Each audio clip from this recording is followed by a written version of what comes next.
All right, everybody, welcome back to the layout. So I got another layout update video for you, and we're going to start this video off with a view of my new lighting, or actually the original lighting from Hidden Staging is back in and operational. So I'm pretty excited about that, and it kind of reminds you of Grand Central Terminal in New York City when you pull in and you see all the light bulbs lighting up the tracks down below. So pretty soon we'll have trains running, and I'm actually connecting the helix now. I'm putting these pieces in now to connect the helix to Hidden Staging, and then we're going to be putting in some track and continuing on. So making more progress. So let's get back to work, and we'll see you at the next segment of this layout update. All right, guys. So I got this piece in. I had to make a couple adjustments on it. Must have been something must have shifted again, like when I moved this and I cut this helix in half. So I had to make a couple little modifications. I just got to take a little bit of this homosote out, but I was able to fit it in there. So now it's secured, and you got screws from underneath that's holding that piece of wood in, plus the actual homosote was actually screwed to the wood. So I gotta put this piece of track in here, and this is an original piece of track from the Huntington and Hartford. And how you can tell as you look at the track, I'll show you. See if I can see the markings on it. There you go. Atlas, made in USA. I don't think they make this track in USA anymore, so this track is pretty old. All right, so I'm gonna cut a section here, fit it in there, and then it's gonna hit this large left-hand switch. Now to go straight, you're gonna go into Waterbury Yard, and you're gonna go left. That's gonna take you to Bay Ridge Yard, or Bay Ridge, where the car float is gonna be. So yeah, so this is gonna be a pretty cool area. So now the next thing I gotta do is I gotta tie this piece of track in, and as you can tell, where this step down was, this is where the homosote was. I'm sorry, this is where the cork was. So what I'm not going to use cork though. So what I end up doing is probably putting some type of shims under here, and then I'm going to have this switch here. Now, what I noticed, I have no room. Look, I'll show you underneath. There's no room to put a tortoise machine under here. So either I'm gonna have to put a snap switch in there or make it hand thrown. I haven't decided yet. So that's something I gotta figure out. But either way, that switch has gotta go there. So I'm gonna be installing that switch and then the rest of that track. So we'll be back. But actually, before I install any more track, I gotta pull all these spikes out. So I probably got like 1,000 spikes I gotta pull out of here. But it's part of the deal. So let me get to work and start pulling some of these spikes out, and then we'll be back. All right, guys, so I got the section in that I was speaking of with the track and also the switch, and I also put a section of track in staging, and we're testing a train. So I have a little local job coming in to staging. First time a train is running to staging in quite a while. Now I'm running this off of this DC power pack, and that's the end of the line. But we'll change directions really quick.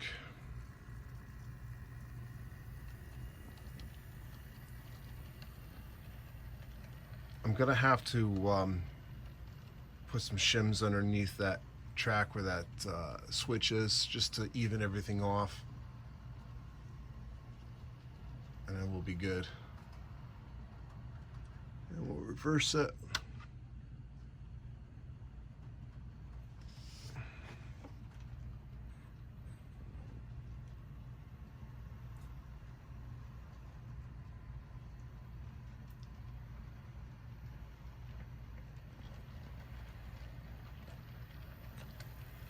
All right. Progress. That's good. Very happy with that. All right, we'll be back. All right, guys, so it's come to the point in this build that I'm gonna have to put my lights up. And I got a couple lights in the back, as you can see. And I got those from Lowe's, and those are LEDs, and they're linkable. So I got 2 linked up right now. Now you can link up to 4 of those. So I'm probably gonna wrap it around the actual roundhouse area and may come up that side. But right now, since I'm working on the helix side, I got to pay attention to what is actually happening over here. So I have to figure out the lighting now.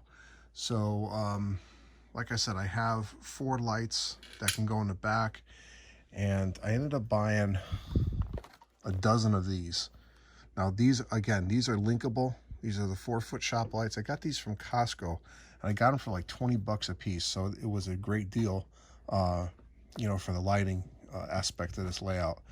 Now, what I got to do, like I said, I got to figure out how I'm actually going to make it work as far as what lighting is going where. Now, I only can do 4 at a time, so I have to do 3 sets of 4 and cover the entire layout, both sides of the layout, including the peninsula.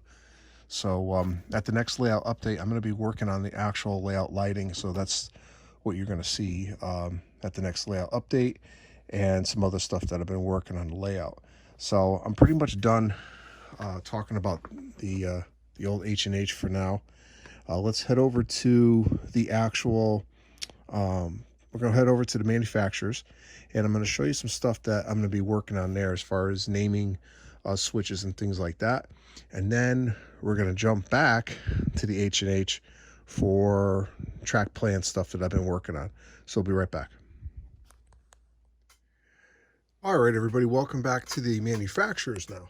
So what I'm going to talk about today is I've been doing some additional work with the switches. Now, essentially, this layout is operational. I can do a full-blown switching operation, no problem. The only thing I don't have hooked up right now are my switches that I'm powering. Now, let's talk about why I'm powering them. Keep in mind that the manufacturers was in the past and is on this prototype within yard limits. So what does that mean is that I do not have a dispatcher per se to run this. So it's all going to be run by crews. So if a crew comes down here, they have the railroad. If that's the case, you wouldn't have a powered switch because you would have the crews just throw it right from the ground. But the reason why I'm powering is because I have so much layout, it's hard to reach the switches with my hand without damaging something or possibly knocking some details off a building, you know, once the layout is actually detailed. So what I'm doing is I'm having a panel built for the manufacturers that's going to have all the switches that are powered into it. So there's going to be a track plan on the actual panel, and the panel is probably going to go, I would say, probably somewhere around here. It's probably going to be around 6 inches by 15 inches around there. And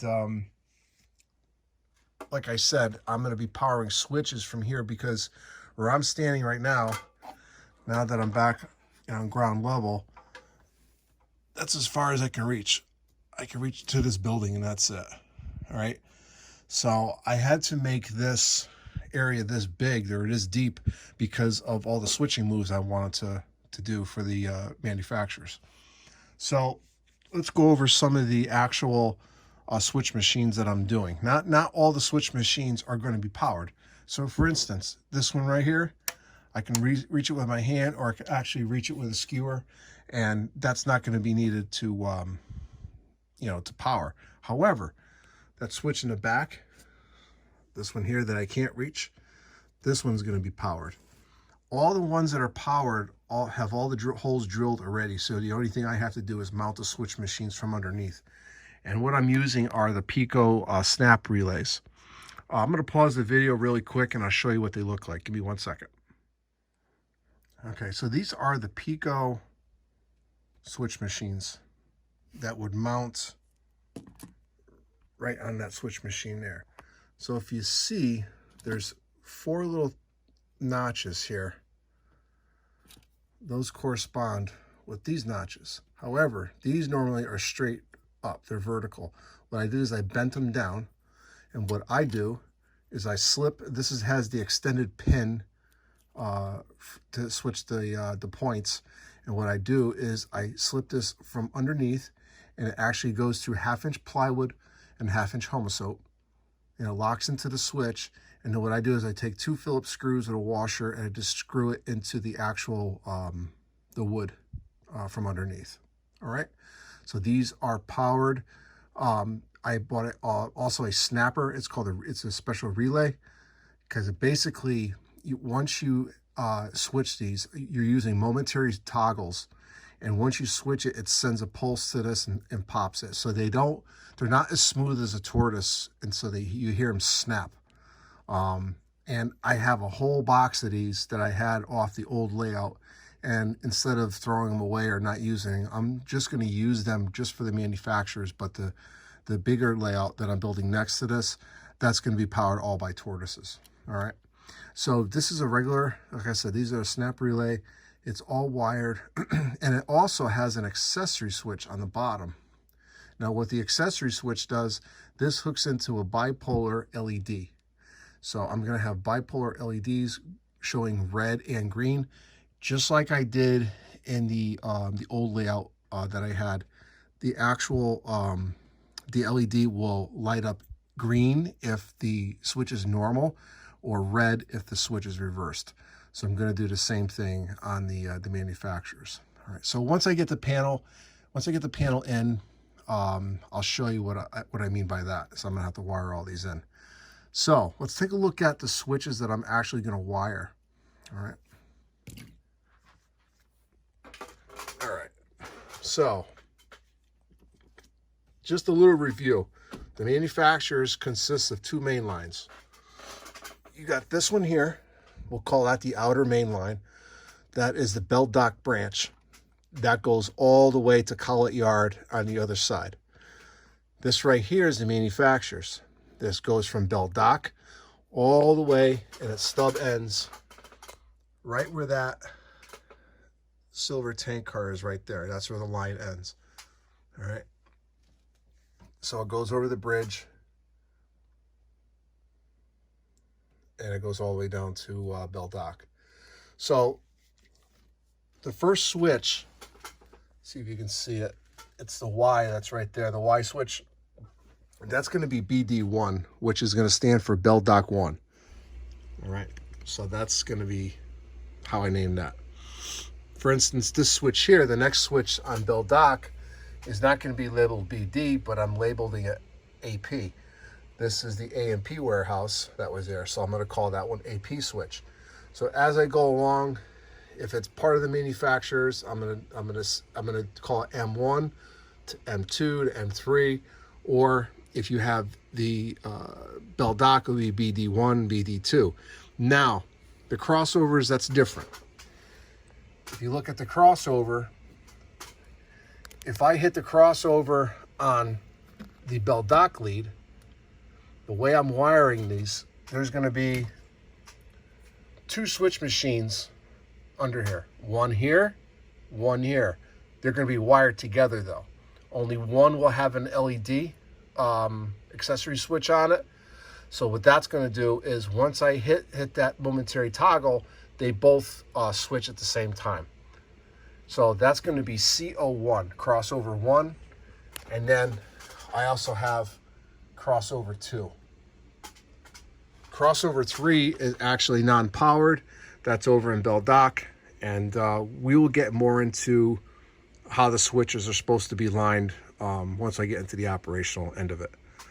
So basically I have 11 powered switches, 13 if you want to double them up, because the crossovers have 2 switches. So we have a total of 13 switch machines being wired in. And once I get the panel wired in, which it won't take me long, I'll be able to have my first op session here with guests. So that's going to be pretty cool. And I'm hoping to have that probably by summer. or early summer or midsummer, I'll have this layout operational on a regular basis. So that's going to be the plan with that. So I think that's about it on the switches. Let's head back over to the H&H, and we're going to talk about the actual track plans that I'm working on. Once you get done with that, then we're going to switch out. We're going to do a little op session in this layout update, and we're going to be switching out this industry here. After that, we're going to come back, we're going to do a locomotive review, and then we're going to do a box opening. So we got a lot to go over since we have a lot to go over in this layout update, but we'll be right back. All right, everybody, welcome back. So I'm going to show you now my track plan and how I'm doing my track plan for the expansion.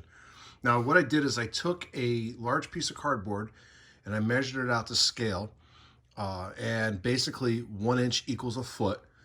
So I drew it all out, and this is to scale to exactly what I have going on downstairs. So if you look, here's the helix. This is the old logging section that's actually going back on, so you haven't seen that yet, but you will see it at an upcoming layout update. We have our Hartford side, which is going to be now New Haven, and then we have our Cedar Hill section. We have our Center Peninsula here, Isleway, and then we have the back of the layout. So if you look at this section here, if you went another 3 feet, excuse me, that would be my manufacturer's railroad. So this section here is in already. This is the new bump out. This section is yet to be built. This is my Bridgeport Harbor section. So that's going to be going in as well. So what I did, I wanted to do this by hand, this track plan.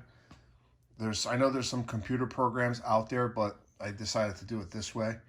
And what I'm doing is I draw out the actual dimensions of what I have downstairs, and then I transfer it to tracing paper. So you can order tracing paper pretty much online. You can get it at Staples or your local office supply store. And what I did is I had to take the biggest size I had and then tape them together. I traced it, and then I took it off gently and I attached it to a piece of masonite. So this is actually my working surface. And what I'm doing is I'm actually drawing the lower staging. So if you look at here, this is the area that you saw the test train go through, and it's basically stopped right here. Now the track's gonna come through here, go through there, come around, and hook into staging on both sides. So I'm drawing just the staging on this one, and then what I'm going to do is I'm going to take 2 new pieces of tracing paper, and then I'm going to draw the top end of the track plan, of the track plan that I'm working on. So once I get the actual staging done and designed, then I'm going to take this off and then start with the top. But I want to make sure that all this is going to work. So I'm starting to draw it out, and so far it's going to look pretty good. So there's going to be quite a bit of staging, hidden staging anyway, on this layout. So the next thing we're going to do is let's go take a look at one of the locomotives the New Haven had. We're going to feature one of the locomotives. I haven't decided which one yet, but it's probably going to be one of the diesels. So let's go take a look at that diesel right now. We'll be right back. All right, guys, so we're in Bell Dock Yard. We have the 0921, and we have a caboose again. So we got a nice little treat here, running with a caboose that normally doesn't come down here. So what we're going to be doing is we're going to be switching out this Pennsylvania car. We're going to be pulling the AC and Y car out. We're going to put the Pennsylvania car in its place. Actually, strike that. We're going to be doing actually the reverse of that. We're going to be moving the D&H car into where the AC and Y car is, and then we're going to be pulling the Pennsylvania car where the D&H car was. So let's head over down to that industry, and then we'll do some switching.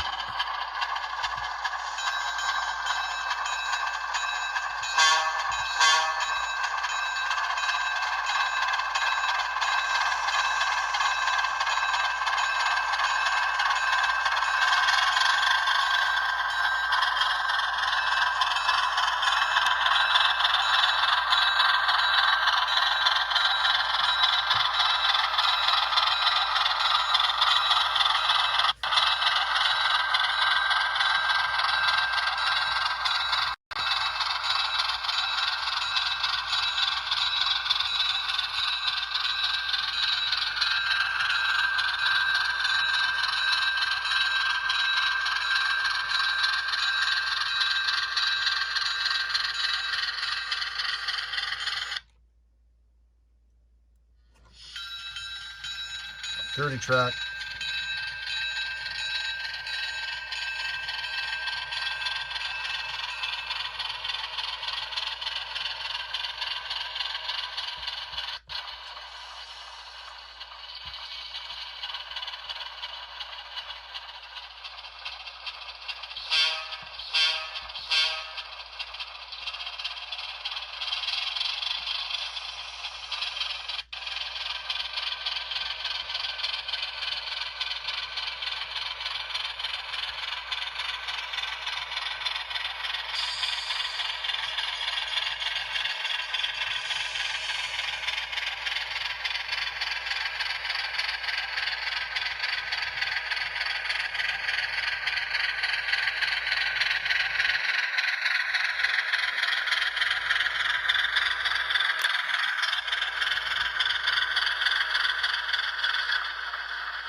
This is why I need powered switches here.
All right, guys, so this is going to wrap up this op session, this little mini op session. So we're going to, this train's going to go back to the yard, and then it's going to head back to Collet Yard in another session. But for now, we're done. So we're going to see this train go back to the yard as we speak.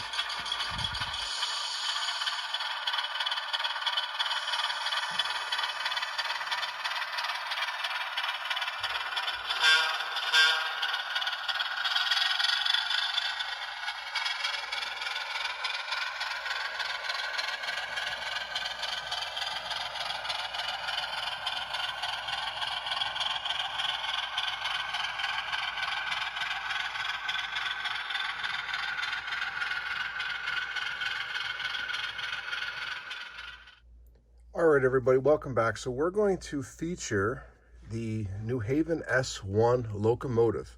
And you've probably seen me use these quite a bit in the yard and on manufacturers.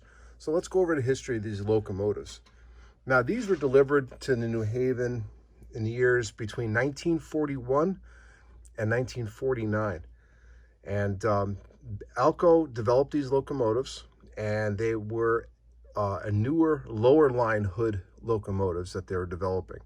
Now, they came with a model 539 diesel engine, and what was nice about this one is they redesigned, I guess, the frame so the motor actually sits lower in the frame, which definitely was helpful for these units. Let's see, what else do they have? They had 4 GE 731 traction motors, and basically it was 100 tons. That's how much it weighed. Now, again, the first one to arrive on the property was the 0931, and the one you see in front of you is the 0972, and that came onto the property in 1947. So all in all, the New Haven they ordered between 1941 and 1949, 65 of these units. And they basically ordered these to basically run the yards. So you'll see these switching out the yards. You'll also see them on some special trains, such as the wire train. You may see some of these on there as well, towing a work train.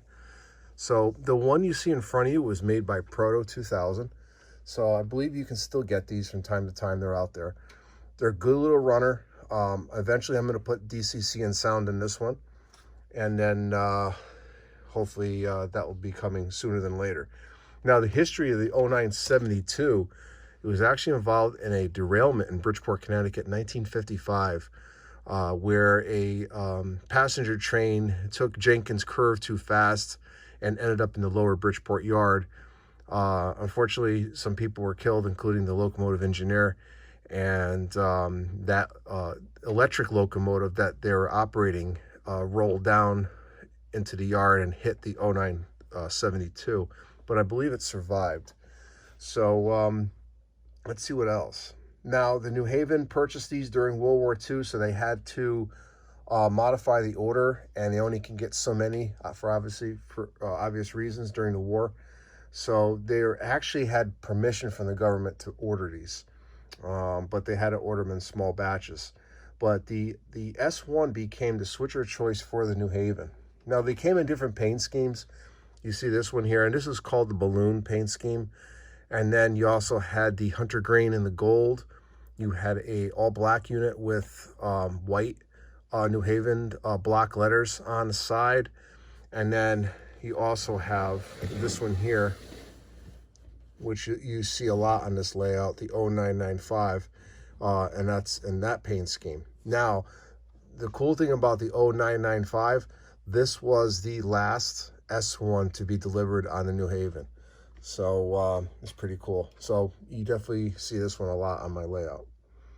The only thing, as far as the prototypes go, the hood or the roof wasn't as round on the actual New Haven ones. They actually had a flat roof to them.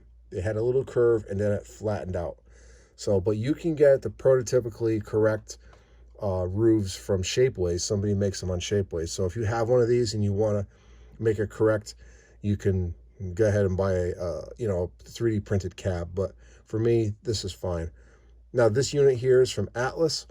This came as a DC unit, but what I did is I put a lock decoder in it, and I also put lock sound in it, but I'm using a iPhone speaker in this one.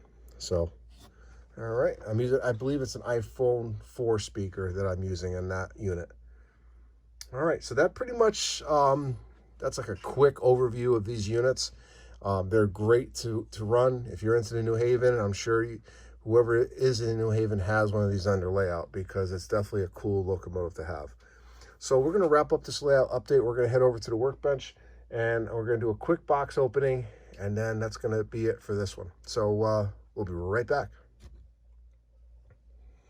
All right, everybody, so we're going to do this box opening right here on the layout. And this was something that I picked up at the Big E train show, and I never got a chance to open it up and put it on the layout yet. So we're going to do that right now. So I saw this, was walking around, and I saw this at one of the vendors, and I'm like, you know, this one's got to come home with me. I thought it was a really cool vehicle.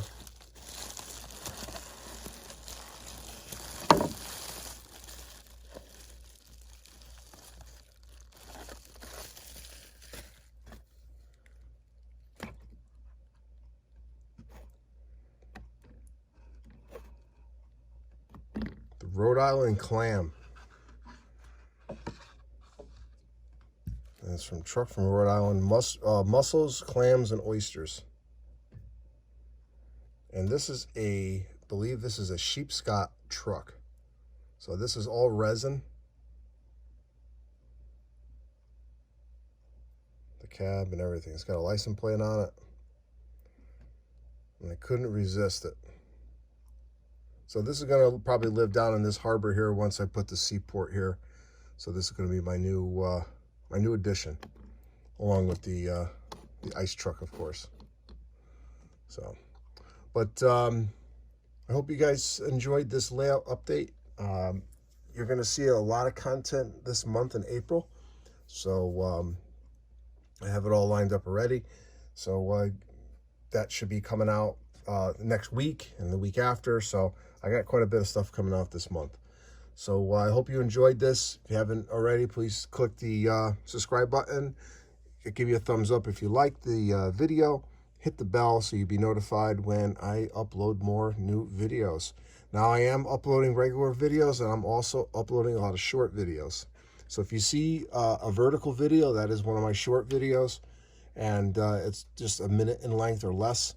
And sometimes I check out some really cool stuff that's just a minute long. So that's why I like to post that.